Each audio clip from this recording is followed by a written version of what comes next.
అందరికీ నమస్తే. My self Peddaboina Kumar, GK and current affairs faculty, Telangana BC study circle.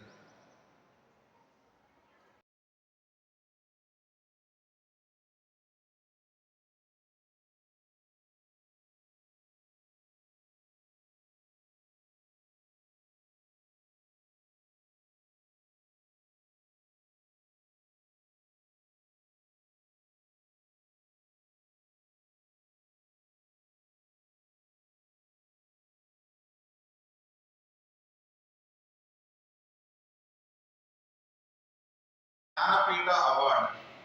So దేశంలో అత్యున్నతమైనటువంటి సాహిత్య అవార్డు జ్ఞానపీఠ అవార్డు. ఈ అవార్డు సాహిత్య రంగంలో విశిష్టమైనది. ఈ అవార్డును మన దేశంలో మొట్టమొదటిసారిగా 1961లో ప్రారంభించారు. కానీ 1965 నుంచి కేంద్ర సాహిత్య అకాడమీ అవార్డును అందజేస్తుంది.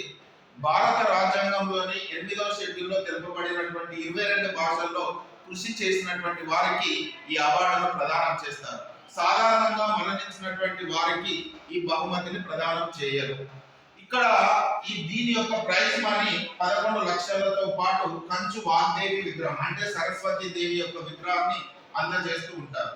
ఈ అవార్డును పొందినటువంటి మొట్టమొదటి వ్యక్తి శంకర కురుపు 1965 సంవత్సరంలో అతను మలయాళంలో రచించినటువంటి ఒడక్కుజుల్ అనేటువంటి పుస్తకానికి లభించింది. మొట్టమొదటిసారిగా ఈ అవార్డును పొందినటువంటి మహిళ ఆశాపూర్ణాదేవి 1976లో ఆమె బెంగాలీ రచయిత్రి. ఆమె రచించినటువంటి ప్రథమ ప్రతిశ్రుతి అనేటువంటి పుస్తకానికి లభించింది.